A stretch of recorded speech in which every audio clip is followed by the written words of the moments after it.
Okay. Next speaker is Alexey Golota from this university. He will speak about equivariant K-stability of Fano varieties with infinite automorphism groups.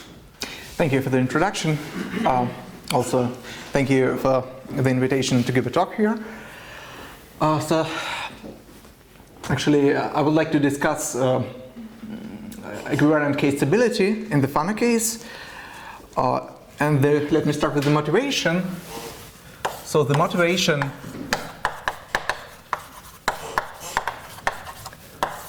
it's precisely the problem which was discussed during the first talk, the existence of canonical metrics. So let X be a smooth Fano manifold.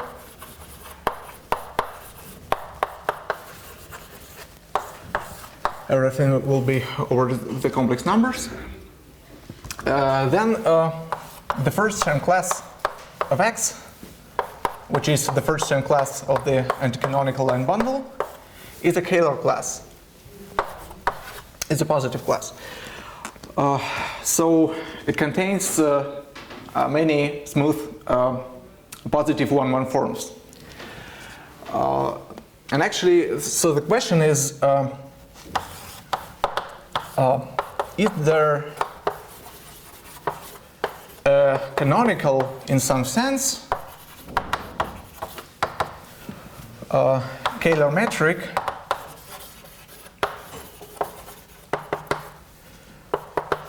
in this class?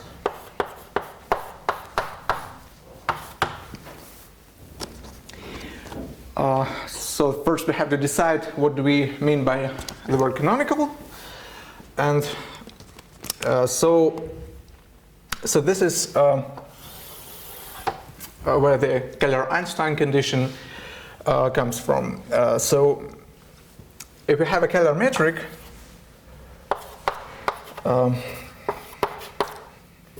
actually any Kähler metric on X, so it's in particular a Hermitian metric on the tangent bundle, and the curvature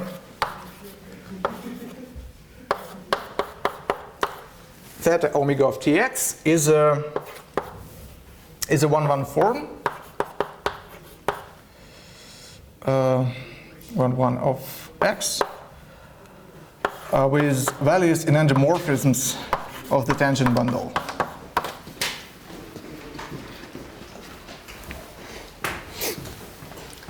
And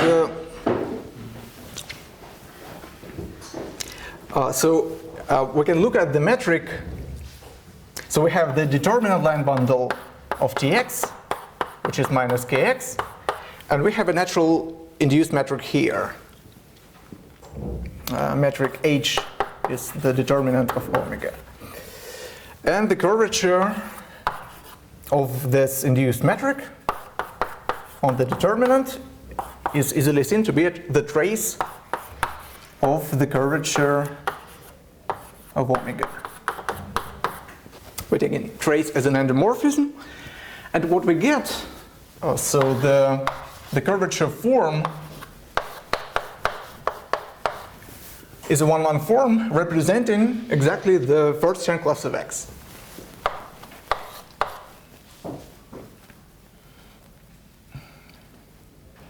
In the first term class of X. So the Kähler-Einstein condition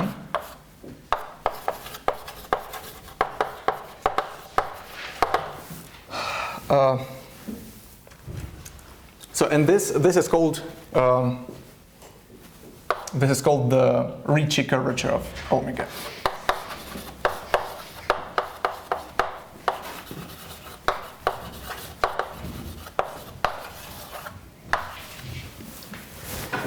So the Kähler-Einstein condition is so we need Ricci of omega to be proportional to omega.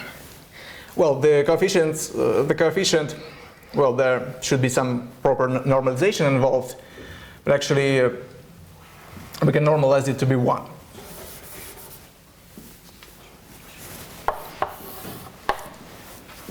So this is the definition of the Keller-Einstein metric. So I mean locally, Ricci of omega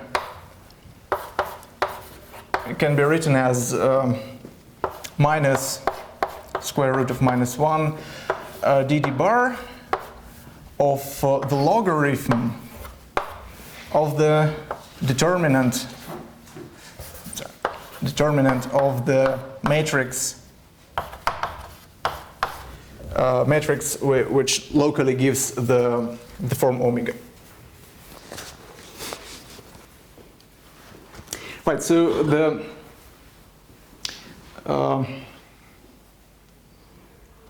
so in particular from this condition it's seen that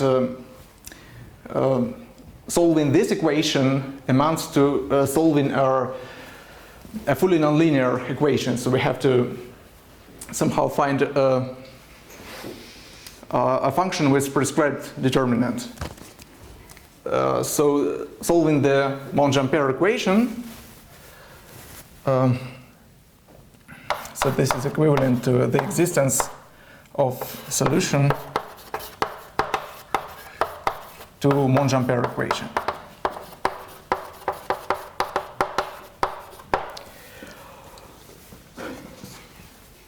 So in the Fano case, the Fano case is very special and actually the most difficult, as opposed to the canonically polarized and Calabi-Yau case, where the existence was established in the famous work of Aubin and Yau. So in the Fano case, the fact is that the solution does not always exist. So the problem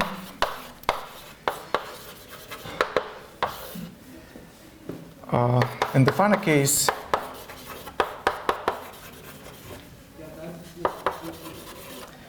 there are obstructions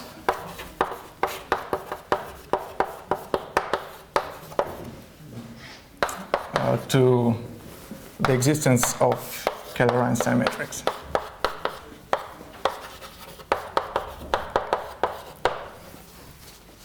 So I think the simplest abstraction is the reductivity of the automorphism group. So in particular, I think this is due to Matsushima in the 50s. The automorphism group of X has to be reductive.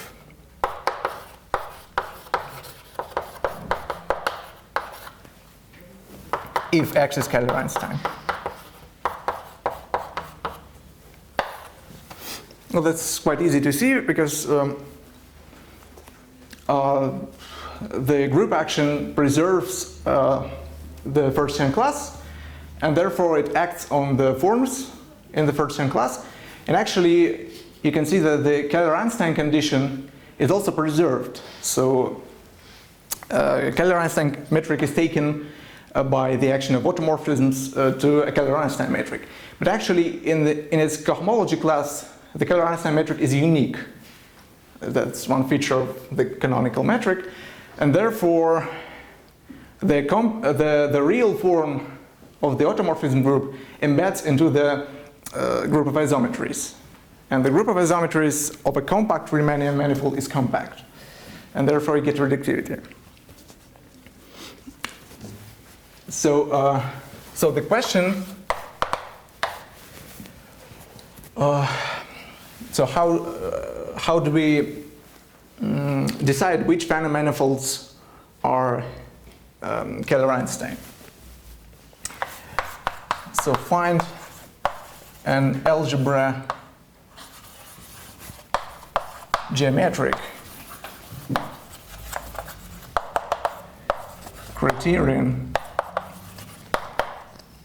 criteria for the existence of a Keller-Einstein metric.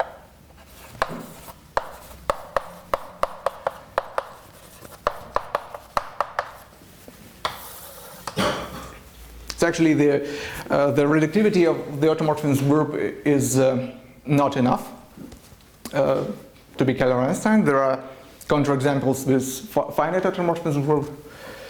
And actually,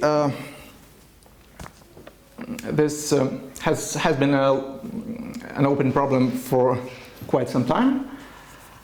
And finally, many people work on this problem, and they have figured out that the proper condition which characterizes in algebro-geometric terms the existence of this matrix is the so-called K-polystability. So the solution of the Yao-Tian-Donaldson conjecture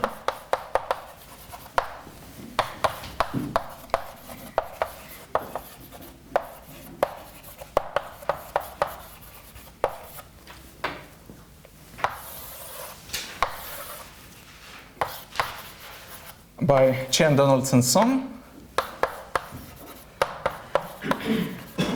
and independently Tian. So again, X smooth Fano.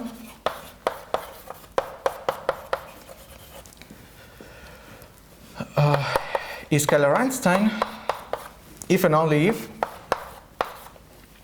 X is K-polystable.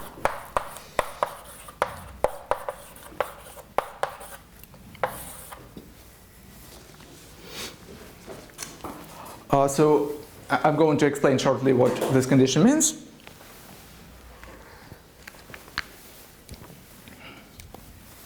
Actually, let me also mention that solution number 2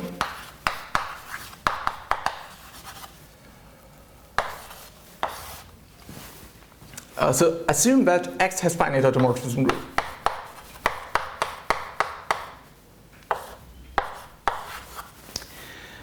So then the existence of a Keller-Einstein metric is in fact equivalent to a condition, to a stability condition which is stronger than this one.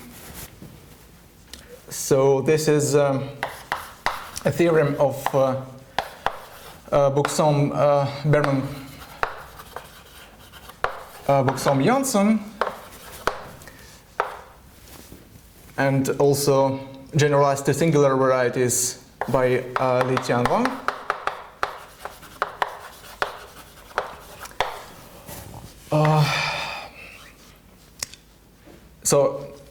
For under this condition, X is Keller-Einstein if and only if X is uniformly K-stable.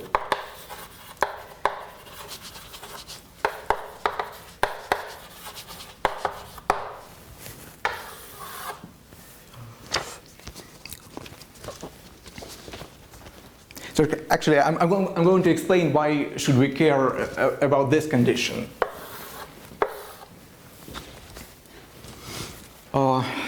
So let me go to basic definitions from K-stability. I'll try to do it as concisely as possible. So K-stability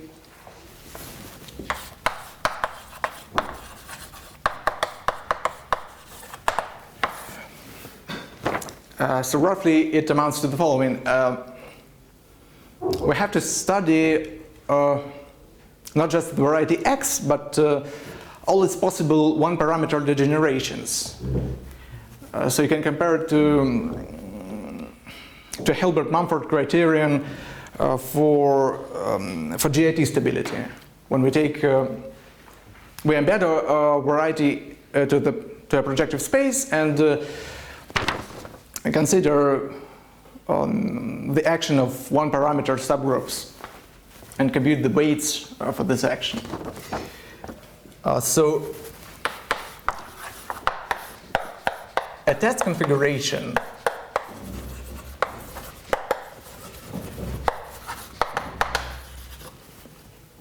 So we fix a Fano variety with the anti-canonical polarization. What I should also say is that actually the one advantage of this approach is that it easily generalizes to non-smooth varieties. But then we have to specify what is to call a Keller-Einstein metric on a singular variety. So remark. So let X be a Q-Fano variety.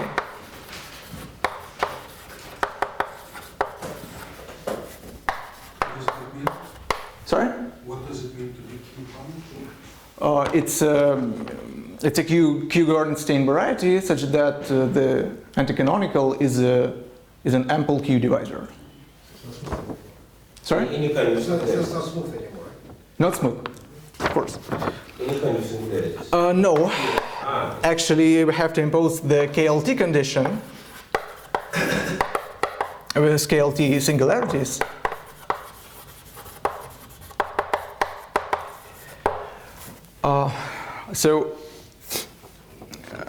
So the precise definition of a Keller-Einstein metric on such variety is slightly technical, but just to give you an idea, let us consider the open subset inside the regular locus of X such that the codimension of codimension in X of the complement to U is at least 2. So a big open subset.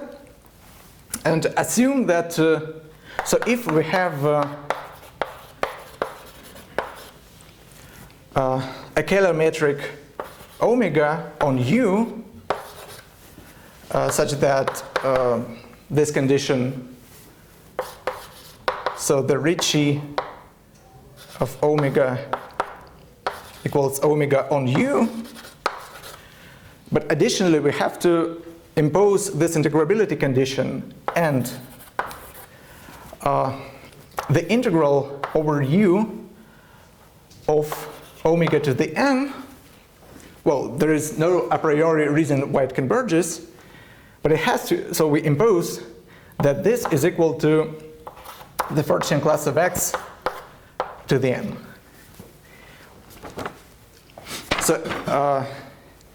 So then actually, so we have a form a priori only on an open subset, but actually omega extends to X in a weak sense.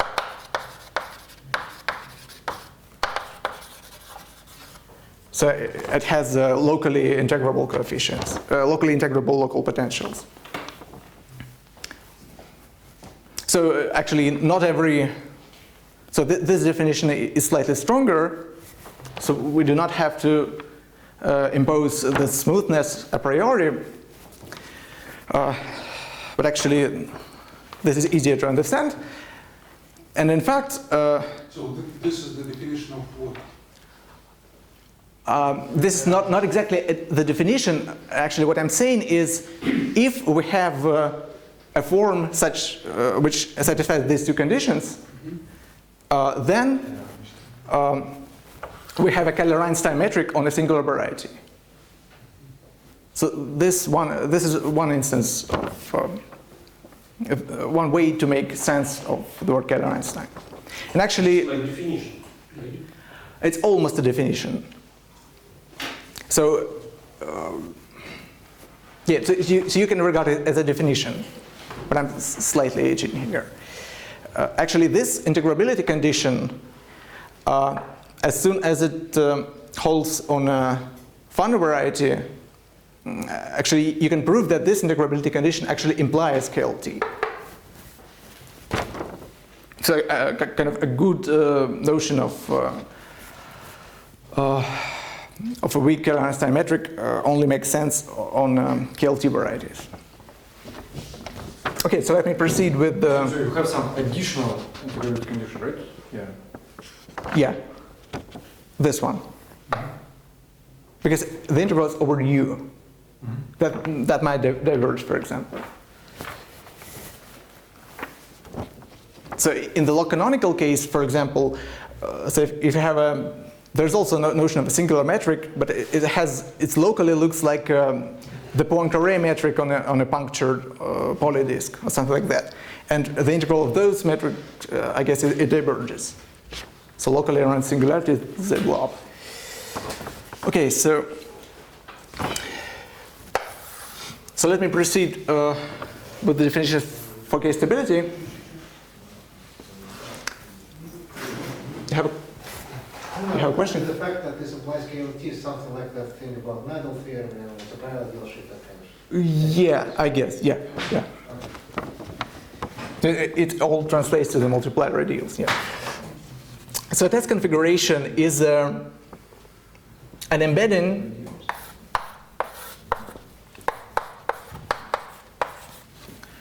by a basis of sections by the linear system, the multiple of anticanonical linear system, and the data of. So D is the same as R? Sorry? You have ND and RKX. Oh, It's probably the same. I guess, yeah. Yeah. And a one parameter subgroup inside GL of NR plus 1C.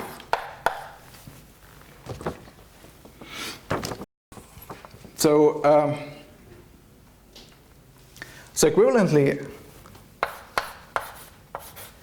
this is usually formalized as we just have a family curly X over A1. Well, this is a flat projective and C-star equivariant morphism.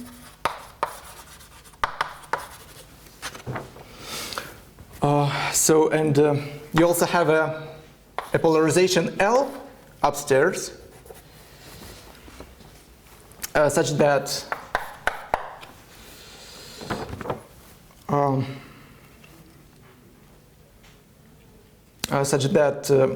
for non-zero t, you just have XT-LT isomorphic to just x minus kx.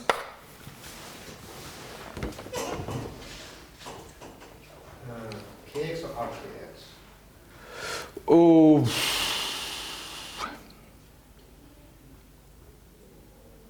It should be RKX. I guess. So actually, you have to keep track on this on the multiples, but